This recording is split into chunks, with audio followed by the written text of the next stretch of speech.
বন্ধুরা, আজকে একটি নতুন গল্প নিয়ে আপনাদের মাঝে এসেছি। আশা করি গল্পটি আপনাদের অনেক ভালো লাগবে। আমার ছেলে একই বেডরুমে থাকত। হঠাৎ একদিন মাঝরাতে মেয়ের কান্নার মতো শব্দ শুনে আমি অবাক হয়ে গেলাম। শব্দটা এতটা অস্বাভাবিক ছিল, যার কারণে আমার মনে এক অদ্ভুত উত্তেজনা তৈরি হলো। আমার মেয়ে আস্তে করে বলছিল, ভাইয়া একটু আস্তে, মায়ের ঘর কিন্তু একদম কাছেই। আর তাদের কথাবার্তা শুনে আমার মনে সন্দেহ তৈরি হয়েছিল। আমি আস্তে করে তাদের ঘরের জানালায় উঁকি দিলাম। আর তখন উঁকি দিয়ে যা দেখতে পেলাম সেটা দেখে আমার নিঃশ্বাস বন্ধ হয়ে যাওয়ার মতো অবস্থা। আমার নাম সবিতা। আমি সাধারণ একজন গৃহবধূ ছিলাম। আমার একটি মেয়ে সন্তান ছিল। আমার মেয়ের নাম ছিল সোনালি, এবং আমার একটি ছেলেও রয়েছে। আমার ছেলের নাম হচ্ছে রাজা। সোনালি পড়াশোনা করত হোস্টেলে, তবে সোনালি তার পড়াশোনা হোস্টেলে শেষ করবে এই সিদ্ধান্তই নিয়েছিল। আমি তার ইচ্ছার ওপর কখনো জোর দিইনি। বর্তমানে সোনালি বাড়ি ফিরেছে গ্র্যাজুয়েশন সম্পন্ন করে, এবং একই সময় রাজাও তার পড়াশোনা শেষ করে ফেলেছে। তারা দুজন অনেক দিন পরে একসাথে দেখা করল। কয়েকদিনের মধ্যে সোনালি এবং সাজিদ চাকরির জন্য অন্য কোনো একটি শহরে যাওয়ার সিদ্ধান্ত নিয়ে নেয়। তাদের চাকরি একসাথে হলেও অন্যান্য কোম্পানিতে ছিল। তারা সিদ্ধান্ত নেয় একসাথে থাকলে দুজনেরই খরচ খুব কম হবে। আমারও তাদের দুজনের এই সিদ্ধান্তটি ঠিক বলে মনে হচ্ছিল, তাই তাদের একসাথে থাকার অনুমতি দেই। আমি তাদের কাজের জন্য অন্য একটি শহরে পাঠিয়ে দেই। কিন্তু সন্তানদের চলে যাওয়ার পর খুবই ফাঁকা ফাঁকা লাগছিল বাড়ি। আমি জানতাম তাদের নিজেদের জীবন গড়ার জন্য এটি গুরুত্বপূর্ণ। এর মধ্যে আমাদের পরিবারের আর্থিক অবস্থা খুব একটা ভালো ছিল না। আমার স্বামীর সামান্য পেনশন ছিল, খুবই কম, যা দিয়ে আমাদের পুরো পরিবারের খরচ চালানো খুব কঠিন হয়ে পড়েছিল। সন্তানদের পড়াশোনার খরচ চালানোর জন্য আমরা আমাদের একমাত্র একটি বাড়ি বিক্রি করি বাধ্য হয়ে। বছরখানেক পরে আমাদের সন্তানেরা চাকরি পেয়ে প্রতি মাসে কিছু অর্থ পাঠাতে শুরু করেছিল। তো আমি সেই অর্থ কিছুটা বাড়ির খরচে ব্যয় করতাম আর বাকিটা সঞ্চয় করতাম। এভাবে দেখতে দেখতে 7 মাস কেটে যায়। কিন্তু এই সময়ের মধ্যেই আমি একবারও আমার সন্তানদেরকে দেখতে যেতে পারিনি। আমার স্বামী ক্যান্সারে আক্রান্ত ছিলেন, এবং তাকে দেখাশোনার মতো বাড়িতে আর কেউ ছিল না। আবার 3 বছর পর দীপাবলির সময় এলো। আমি সন্তানদেরকে বাড়িতে আসার জন্য বলি, কিন্তু তারা তাদের কাজের ব্যস্ততার অজুহাত দিয়ে তারা আসতে রাজি হয়নি। আমি ফোনে তাদের কাছে আমার আকুতি জানালেও তাতে আমার কোনো লাভ হয়নি। তাই অবশেষে আমি নিজেই তাদের সাথে দেখা করার সিদ্ধান্ত নিই। অনেক দিন হলো তাদেরকে দেখি না তাই। তো একদিন আমি আমার এক ঘনিষ্ঠ বান্ধবীকে ডেকে আমি আমার স্বামীর যত্নের দায়িত্ব দিলাম, এবং সন্তানদের কাছে যাওয়ার জন্য আমি যাত্রা শুরু করলাম। ট্রেন স্টেশন থেকে আমি ভিডিও কল করে আমার মেয়ে এবং আমার ছেলেকে জানালাম যে আমি আসছি। আমার ছেলে রাজা আমি আসছি এ খবর শুনে সে বিস্মিত হয়। সে আমাকে বলল, মা, তোমাকে আসার দরকার নেই, 3 দিনের মধ্যে বাড়ি আমরা ফিরব। ছেলের কথা আমি তাকে প্রতিশ্রুতি দিলাম এবং বাড়িতে চলে আসলাম। তারপর 3 দিন পর খুব সকালে প্রথম ট্রেনে আমার সন্তানেরা বাড়ি ফিরে এলো। তাদের দেখে আমার চোখে পানি চলে এলো। আমি তাদের দুজনকেই বুকে জড়িয়ে ধরলাম।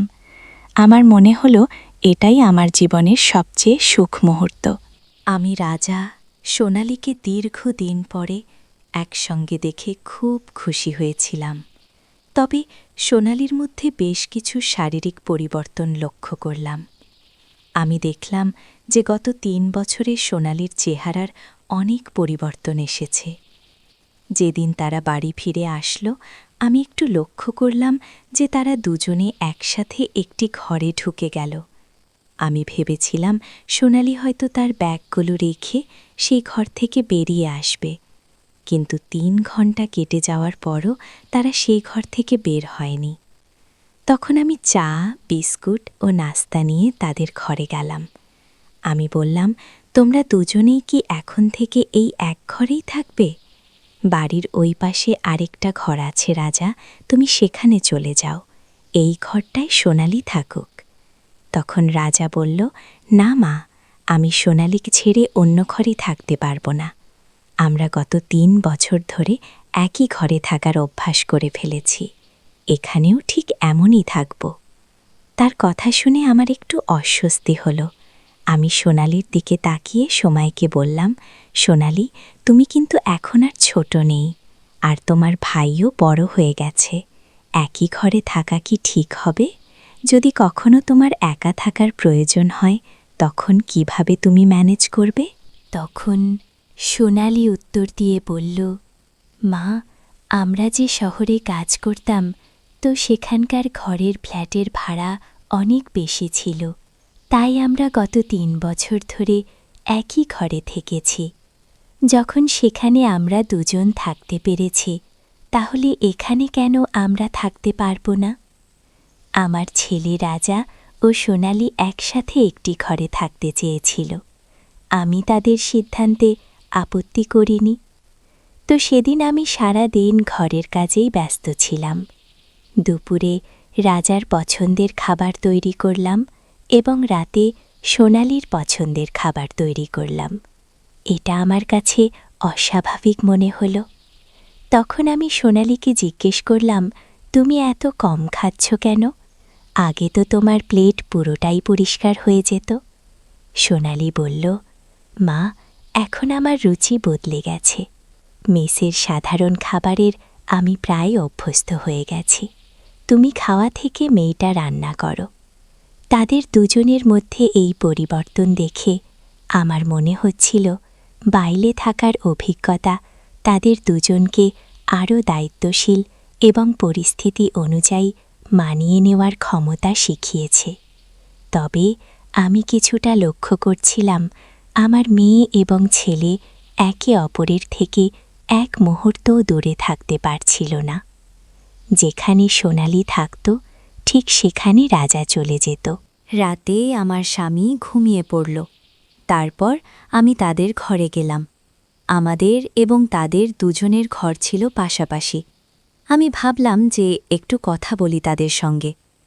ঘরে ঢুকে দেখি সাজিদ সোনালির হাত ধরে বসে আছে। আমাকে দেখে তারা একেবারে চমকে উঠল, যেন তারা দুজন কিছু লুকাচ্ছিল। আমি সেই সময় তাদের কিছু বলিনি এবং বিষয়টা এড়িয়ে গেলাম। কিন্তু পরের দিন সকালে একটি এমন ঘটনা ঘটল যা আমাকে খুব চিন্তায় ফেলে দিল। সকালের দিকে আমি তাদের ঘরের দিকে গেলাম। দেখলাম বিছানার চাদর শুকোতে দেওয়া হয়েছে। এত সকালে কে চাদর ধুতে পারে? অবাক না হয়ে আমি সোনালিকে জিজ্ঞাসা না করে ঘরের দিকে এগোলাম। দেখি ঘরের দরজা বন্ধ করা। ঠিক তখনই পেছন থেকে রাজার ডাক শুনলাম আমি। মা, নাস্তা কি বানিয়েছ? দরজার বাইরে এসে আমাকে প্রশ্ন করল রাজা। আমি তাকে জিজ্ঞাসা করলাম, এত সকালে কে তোমাদের ঘরের চাদর ধুয়েছে? কিসের জন্য ধুয়েছে? আমার প্রশ্ন শুনে একটু অস্বস্তিতে পড়ল রাজা। রাজার চোখ বারবার সোনালির দিকে যাচ্ছিল। তখন সামনে এসে সোনালি বলল, মা, চাদরে ধুলো জমেছিল, তাই চাদরটা আমি ধুয়েছি বারবার। হাঁচি আসছিল, এজন্য সকালে আমি ধুয়ে নিয়েছি। আমি বললাম, আমি সব কিছু পরিষ্কার করেছিলাম তোমাদের আসার আগে, চাদরে কিভাবে ধুলো আসবে? আমার প্রশ্ন শুনে সোনালি একটু চিন্তায় পড়ল। তার মুখের অভিব্যক্তি বলে দিচ্ছিল সে কিছু লুকাচ্ছে। তখন রাজা বলল, মা, আমার খুব খিদে পেয়েছে। তুমি কি চাদর নিয়ে কথা বলছো আর আমি খেতে পারছি না? তুমি কি খাবার দেবে নাকি আমাকে বাইরে গিয়ে খেয়ে আসব? এ কথা শুনে আমি আলোচনা বন্ধ করে নাস্তা বানাতে চলে গেলাম রান্নাঘরে। পরে কাজের ব্যস্ততার কারণে বিষয়টা ভুলে গেলাম। কিছুদিন ধরে লক্ষ্য করছিলাম আমার মেয়ে এবং ছেলের আচরণে বেশি পরিবর্তন এসেছে। সোনালি আগে আমার সঙ্গে অনেক গল্প করত, এখন বেশিরভাগ সময় নিজের ঘরে থাকে। সে আমার সামনে থাকতেই চায় না।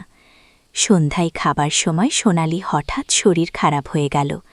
খাবার শুরু করতে করতে সে থালার দিকে তাকিয়ে রইল এবং কিছুক্ষণের মধ্যেই বমি ভাব শুরু হলো।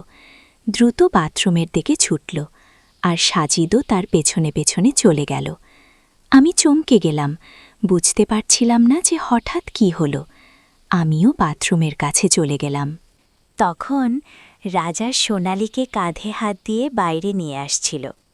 রাজার সোনালীকে ধরে রাখার ভঙ্গি আমার কাছে কিছুটা অস্বাভাবিক লাগছিল। তার এক হাত ছিল সোনালীর কাঁধের এবং আরেকটি ছিল তার কোমরে। এটি দেখে আমার মনে একটি অদ্ভুত অনুভূতি হল। তারা এমন আচরণ কেন করছে? আমার মন বিভিন্ন প্রশ্নে ভরে যেতে থাকল। আমার মন তখনও অস্থির ছিল, তবে কিছু বললাম না। সোনালীকে আরাম করে থাকতে দেওয়ার জন্য আমি নিজেই তার পাশে গিয়ে তাকে হাত ধরে ঘরে নিয়ে এলাম। তারপর আমি তাকে এক গ্লাস পানি দিলাম এবং জিজ্ঞাসা করলাম, তোমার হঠাৎ কেন এমন বমি ভাব হলো? খাওয়ার শুরুর আগেই তো বমি লাগছে আমার। রাজা প্রশ্নের উত্তর দিল, সোনালী ঘরে বসে তেল শোষালা দেওয়া চিপস খেয়েছে, তাই এখন তার এমন লাগছে। সোনালী সাজিদের কথা সমর্থন করে বলল, হ্যাঁ মা, আমি চিপ খেয়েছি, এখন থেকে আমি আর এমন করব না। আমি জিজ্ঞাসা করলাম, এখন কেমন লাগছে? একটু খেয়ে নাও, তারপর তুমি বিশ্রাম করো। সোনালী বলল, মা, আমি অনেক চিপস খেয়ে ফেলেছি এতক্ষণে, এখন আর খেতে ইচ্ছে করছে না, আমি ঘুমোতে যাচ্ছি, তোমরা এখন খেয়ে নাও। এটা বলেই সোনালী তাদের ঘরে চলে গেল। তার না খেয়ে ঘুমোতে যাওয়াটা আমাকে বেশ অস্বস্তিতে ফেলল। তাই রাতের খাবার শেষে আমি সোনালীর জন্য এক গ্লাস দুধ নিয়ে গেলাম। রাত তখন প্রায় 12টা। দেখলাম তারা দুজনে ঘরের দরজা বন্ধ করে দিয়েছে। আমি দরজায় টোকা দিতেই দরজা খুলল রাজা। ঘরের ভেতরে তাকিয়ে দেখি যে সোনালী ঘুমিয়ে আছে এবং রাজা তখনও জেগে আছে। সোনালীকে গভীর ঘুমে দেখি, তাকে আর ডাকলাম না আমি। দুধ রেখে আমি ফিরে আসতে চাইছিলাম, কিন্তু বেরোনোর সময় আমার শাড়ির আঁচল দরজার খুঁটিতে আটকে গেল। যখন সেটা খুলতে চেষ্টা করছিলাম আমি, তখন ভেতর থেকে সোনালীর গলার শব্দ পেলাম। সে রাজাকে বলছিল, ভাইয়া, মা কি চলে গেল? সোনালীর কথায় বোঝা গেল সে ঘুমানোর ভান করছিল। এই কথা শুনে আমি আবার দরজায় নক করলাম। রাজা দরজা খুলে জিজ্ঞাসা করল, মা, আবার কি হলো? আমি সোজা জিজ্ঞাসা করলাম, কি চলছে তোমাদের মধ্যে? সোনালী তখন উঠল এবং বলল, মা, আমি ভেবেছিলাম তুমি কিছু খাওয়ার জন্য নিয়ে এসেছ। আমি তো খেতে চাইনি, তাই ঘুমানোর ভান করছিলাম। তাদের এমন আচরণে আমার সন্দেহ আরও বেশি বাড়ল। আমি রাজাকে বললাম, আজ রাত তুমি তোমার বাবার সঙ্গে আমাদের ঘরে শুয়ে পড়ো, আমি সোনালীর সঙ্গে থাকব। এই কথা শুনে রাজা বলল, মা, আমি এই ঘর ছেড়ে কোথাও যেতে পারব না। আর সোনালীও বলল, মা, আমি ভাইয়ের সঙ্গেই থাকব, ও না থাকলে আমার ঘুম আসে না। ওরা দুজনেই আমার কথা কিছুতেই শুনতে চাইছিল না। অবশেষে আমি বললাম, ঠিক আছে, তোমরা একই ঘরে থাকতে পারো, তবে আজ থেকে দরজা বন্ধ করবে না। ওরা আমার কথা মেনে নিল, বাধ্য হয়ে। পরের দিন সকালে আমার বড় দিদি বাড়ি এলেন। তার আগমনে সবাই খুশি হয়ে গেল। দিদি বললেন, আমি বিশেষ করে তোমাদের সঙ্গে সময় কাটাতে এসেছি। কথাবার্তার মাঝে দিদি সোনালীর বিয়ের কথা তুললেন এবং তিনি বললেন, আমাদের সোনালী এখন বিয়ের উপযুক্ত হয়ে গেছে। আমার বড় দিদি বললেন, সোনালী এখন বড় হয়ে গেছে, ওর বিয়ের কথা এখন ভাবা উচিত। কথা বলার মাঝে দিদি নিজের সঙ্গে আনা কয়েকজন ছেলের ছবি বের করলেন। দিদি সোনালীকে যখন ছবিগুলো দিলেন, তখন রাজা তাড়াতাড়ি ছবিগুলো নিজের হাতে নিয়ে নিল। তারপরে গল্পটি এই পর্যন্তই। বন্ধুরা, এই